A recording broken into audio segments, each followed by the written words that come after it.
I'm sitting watching blood while it dries on my sleeve, thinking why does everyone I love die or just leave? And if I mean a thing, then why would you leave? My mind only sees the suicide side of things. At this point we can't relate if you ain't lost everything. So what's up guys, and welcome back to Westwild World. I hope you all are having a fantastic day. I know I've taken a little bit of a hiatus. I did talk about it in the last video. I did have about 5 or 4 videos still planned to upload. I just never got around to it because it's shit all the fucking time in the snake world. But yeah, so today's going to be mainly a feeding video. I've been so busy with catch and releases that I don't even have a tub here in my snake room. So I have to improvise, and I'm just going to be spot cleaning as we go while we're feeding. But with these Chinese sharp-nosed vipers, they pooped in their water, so I do have to take them out. I don't even have a fucking proper hook here. That's how bad it was. I mean, Cape Cobra fucking sound like Steve Irwin. I mean, I know Steve Irwin is everyone's favorite, but I don't want to fucking imitate him. But let's get these guys out and look at how gorgeous they are. I believe this is the male, and he just popped out of shed recently. Luckily I have quite calm Chinese sharp-nosed vipers, because these guys are known for being extremely temperamental and having a full body strike range. So you do have to be very, very careful with these guys. Hey, he's acting like a little cobra here, trying to fucking hang off the side of the glass, but look at how gorgeous the snake is. So the male is a little bit lighter than the female. It also is a little bit smaller, but I always do get confused with them. But as soon as I whip out the other one, I will know what the differences are between the two. But these are known as the 100 paces, because the myth around them is that if you get bit, you only have 100 paces left to live, which obviously isn't true. But they still have a super necrotic venom, something that you wouldn't want to get tagged by. They're a pit viper that are found in Southeast Asia. Just gonna get it in there. That actually might be a female. I always get confused, but this one also looks a little bit chunky. I just do have to watch over there. Yeah, this is the female. You can see it's a lot bigger, and she's a little bit more dull. She's not as light as the other one. But yeah, they're absolutely gorgeous snakes. Again, pit vipers found in Southeast Asia have a very, very necrotic and hemotoxic venom. Not something you want to get bit by, but they're absolutely gorgeous snakes. And the other common name is obviously Chinese sharp-nosed vipers. And if you look at the face of the snake, you will understand why. They have a very upturned rostral scale, and that's why they get the name Chinese sharp-nosed vipers. But there you go. And then I'm just going to get the lid from my girlfriend outside, but I'll check you guys in the next snake. Okay, also, just before we hop back into, I cleaned their water out. There was something else to clean in that enclosure. But look at how big my banded snouted cobra has gotten. I mean, shit. It's about 1.9 meters now, because I am 205 centimeters, so 190 centimeter long snake. And I got these guys, they were basically about so big, maybe in total length, like from where my hand is at the top to the tip of the tail. It's so awesome to see your snakes grow. I mean, I absolutely love it. Obviously, shed skin stretches a little bit, but there would be about 1.8 meters. And if you also see behind me, there is still poo in there, because one of the snouted cobras still needs to shed, so I'd rather do it all at once. I could just reach in there and grab it, basically. So yeah, and I also have nowhere to put them, so I can't just let them fucking run around. But let's get these guys into their new enclosure. Hopefully I don't drop it again. Hey, you wagging your tails. I haven't seen that defense in a very, very long time. But let's get this female out and deal with the cranky son of a bitch afterwards. Oh, there we go. Just have to watch out for a tag from the male. But look at her. Absolutely gorgeous. She might need to go on a little bit of a diet, because she is quite chunky. For quite a while she was actually stealing the male's food straight from his mouth, actually. That's why I always have to keep an eye on them when they are eating. But they're absolutely gorgeous animals. But now you can see, I mean, the clear difference of how dull she is. She's still a very, very pretty color, and how light this male is. Also, the size difference of them. This male is a little bit more touchy than the female, so I do have to be a little bit more careful with him. He's still never taken a swing at me, but I mean, like, I don't know the proper strike distance of these guys. I know they have a full body strike range, but I haven't dealt with enough individuals to fully understand their capabilities like I do with my puff adders and things like that. You'll see that I take a lot more risks with my puff adders because I know exactly how far they can strike, what they can and can't do. With these guys, I know how to read them, but I don't know the full extent of their capabilities. The only thing that I've learned from them being super defensive is from videos. Obviously it's very difficult to tell just from videos, but that's why I'm a little bit extra cautious with these guys. I mean, other snakes, you'll see me just fucking grab them out with my hands and shit like that. But that's because I've dealt with a lot of individuals and I know their capabilities. But look at how fucking hungry this fucking Central American rattlesnake is. He's coming out here. He was coiled up at the back. Super, super, super ready to strike. Absolutely gorgeous animal.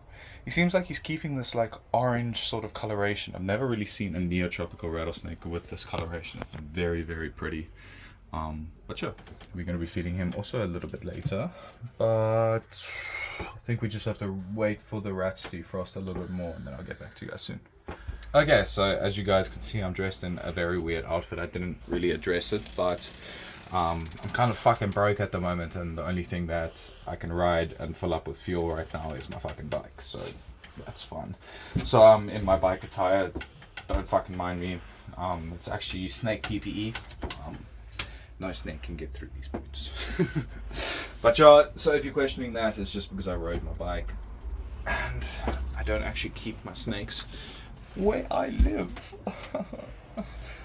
So I mean, actually no, I do. So if anyone wants to complain to Cape Nature, as they do, I keep all my snakes at my normal house, but this snake's gonna strike out. No? Yeah, you wanted my hand, but here's a meal. Good snark. This rattlesnake never fucking refuses a meal, and it's getting massively big. But let's quick fire it. Let's move on to the sharp noses real quick. Let's go bada bing bada boom. See if you want a meal after me fucking with you. Hopefully you do. Yeah, of course you do. They're actually doing super well. Let me open up the other side. Are you just gonna... You screaming at me? Was that not nice? Did you not like that? What is up with you? Do you want another one? Must I put it in your mouth? Is it? Okay. Defense. Okay. One more bite. Make sure it's dead. Don't know what the fuck that was. These rats aren't even that bad. And then let's go to the female in the back. I just need to check where her head is. The head will come straight through this gap now. Whoopsie. There we go. She picked it. She picked it again. And then we just have to keep an eye on them so they don't fucking steal each other's food. Cool. Then we're going to move on to the Uruguayan rattlesnake.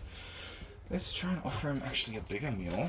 See if he'll want that, because he doesn't really wanted bigger meals for quite a while. He like strikes at them, tries to eat them, and then just leaves them. Oh, my fucking hand's wet. And I say this every time I open up my enclosures, but why I don't have locks on them is because the glass is so fucking tight.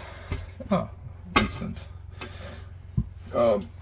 When he starts to eat up, I will take out the shit out of his enclosure, because again, I can't take them out right now because I'm fucking severely underprepared for this. But let's move on to what's another pit viper. The little copperhead. I think this is a broad-banded copperhead. This side. There we go. Come out. Ah, good girl. Oh, go back inside. Ah, you can't eat outside here. Love this little snake. A lot of people actually, I mean, it's not really an overrated snake, but a lot of people discredit it because a lot of people say that is a beginner animal, but I tend to disagree because you can get some very fucking cranky ones. The venom usually won't kill you, but you know, you don't want to test it out. But let's move on to my West African forest cobra. He has been doing super well. He popped out of a shed recently, and there's his little head over there. And this is actually quite a large meal for him, so let's see if he'll take it down. Let's see. Alright. You did that to yourself, Mania. But he's about a 2-year-old, almost going on about 2.5-year-old West African forest cobra. Oh, you're gonna have to work for it. You're gonna have to work. There we go. Absolutely beautiful snake. That is a super good meal for him. So I probably won't have to feed him for the next 2 weeks. But yeah, again, I said every single time I feed him, he's come such a fucking long way. I'm super ecstatic with how far he's come. But yeah, I'm gonna wait for him to get it a little bit down, so I don't spook him, and then I'll move on to the next snake. I'll see you guys there. Okay, my girlfriend doesn't like me vaping on camera, but alrighty. So next up is going to be my both Colombiensis. I need to fill up the water as well, but let's just offer him. My girlfriend's going to have to put on the flash because we all know you're big and scary. Let's just get a rotty rot out and see if he comes shooting. Yeah, instant. There's a good snake. Absolutely gorgeous. He's doing so well in this enclosure. Are you going to eat it straight up now?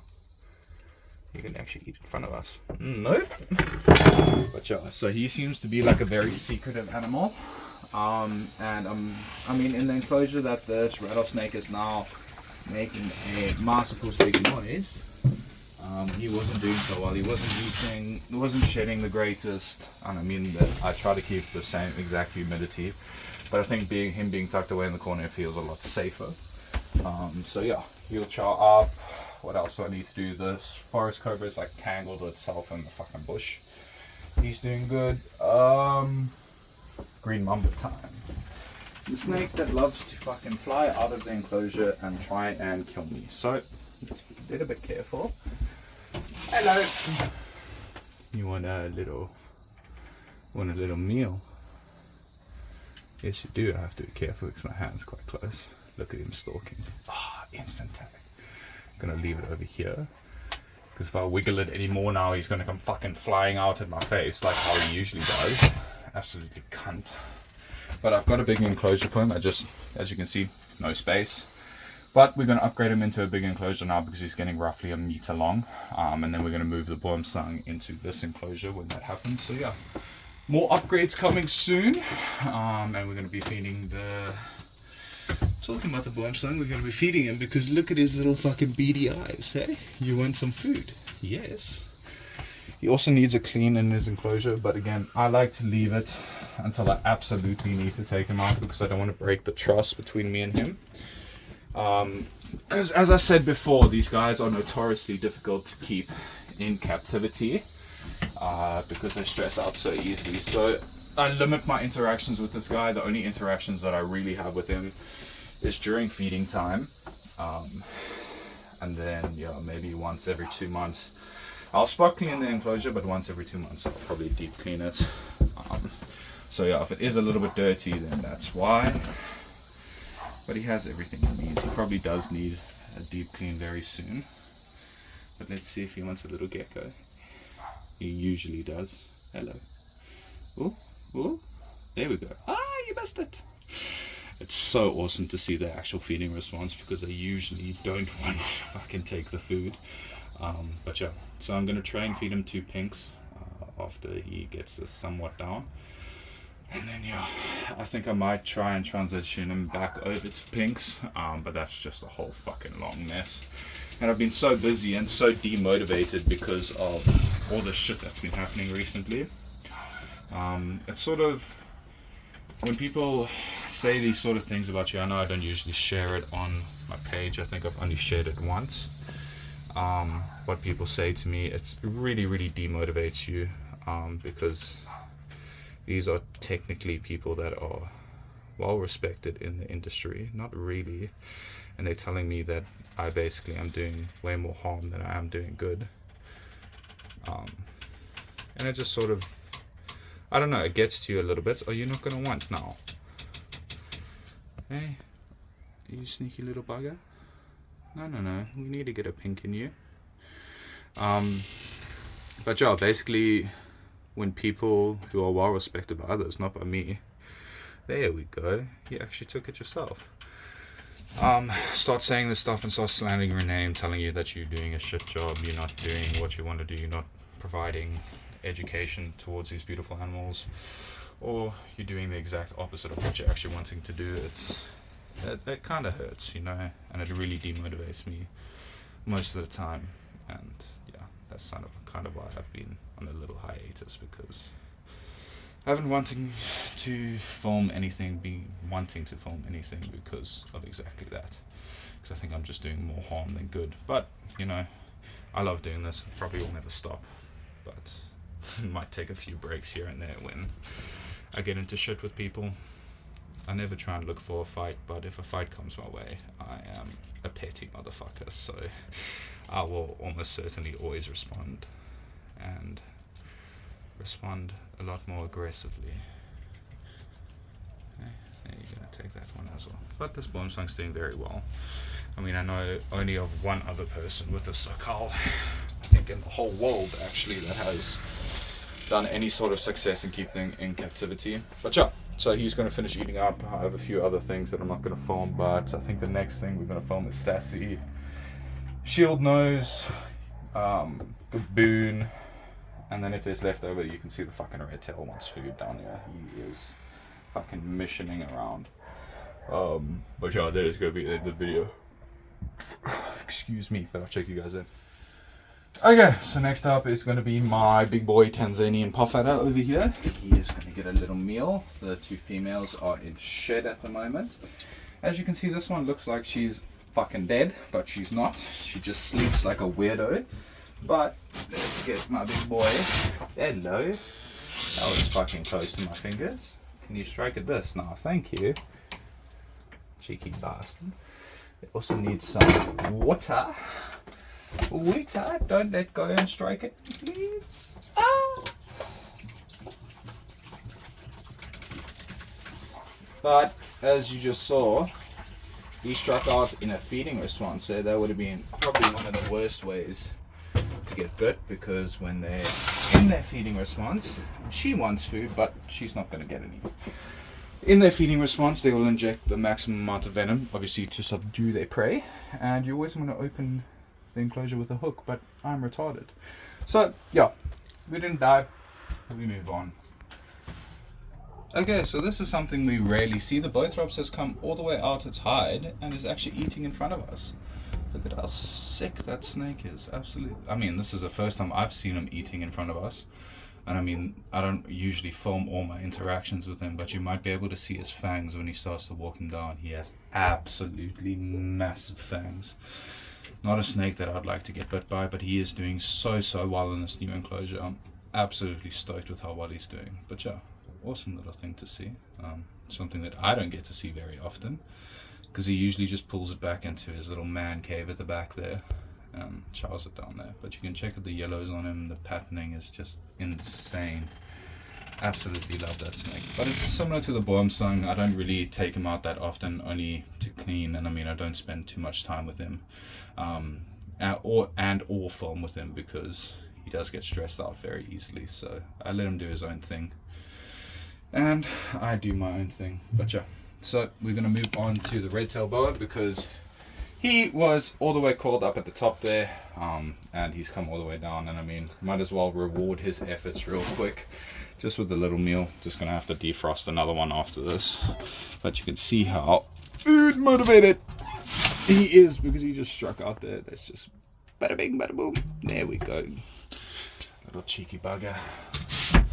He's like your pet when they beg for food. Like, you always want to give it to them, but they're gonna get fucking fat.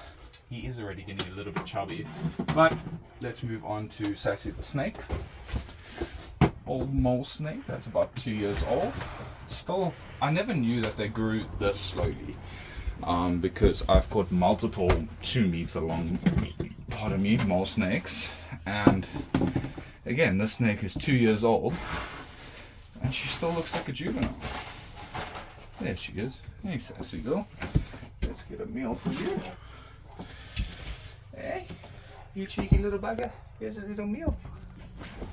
So this is a non-venomous mole snake found natively in South Africa.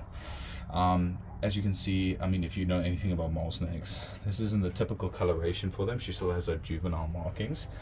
Some of them actually do keep their juvenile markings for quite a while, but they usually lose them at about 1 meter long.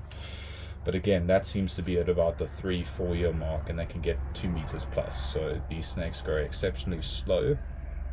Usually snakes in the first 3 years of their life have a very, very fast metabolism and a very quick growth rate to get up to size to avoid all the predators and things like that. But I guess with them being fossorial, the only real predators that they have to worry about is big moles or any other mammals that are living underground. But yeah, so she's a gorgeous animal, cranky little bugger, and she also only wants to eat pinks. She doesn't really want to eat anything with fur yet, so give her a pink a week basically. And as you can see, she's very good body weight. She's not skinny, she's not overweight, so doing everything right with her. But yeah, we're just gonna wait for her to finish and then we'll move on to the next snake. Okay, so next up is going to be my beautiful not a neonate now, probably going on about a year gaboon. And if you spot him, you get 10 channel points or whatever the fuck. But he's absolutely gorgeous. He just popped out of shed recently. As I said in the last video, he was just going through the last stages of shed. So let's see if he wants something to eat. He looks very interesting. Look at that. Absolutely awesome. So this is a typical trait of bitters, especially gaboons. They bite and then they hold themselves up like that. Let me get a closer shot for you guys. So you guys can see there, bite and hold up. So why they do this is to avoid the rat actually kicking and getting out of their grip. But it's absolutely gorgeous. The pink isn't really showing up that lekker on the snake, but he's absolutely gorgeous. Has a very, very pink face. He's an absolutely stunning, stunning gaboon. But yeah, we'll move on to some other snakes. Maybe get some shots of him eating up.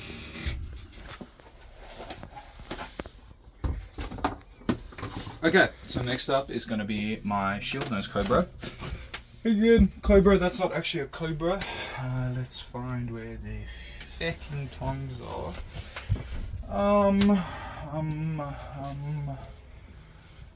So I'm retarded most of the time. Can't hand feed this fucking brother. Where did I put the tongs? Oh, fucking hung them back up. I'm so stupid. But you guys can see that my girlfriend spotted it even before I did. So well done to my girlfriend. There's a little bit of a poo-poo. So again, can't take my snakes out at the moment because I'm an idiot and forgot to bring the bins that I have and that I was using for snake relocations. But this okie seems like he's in shed. See if he wants something to eat though. Yes, it's okay.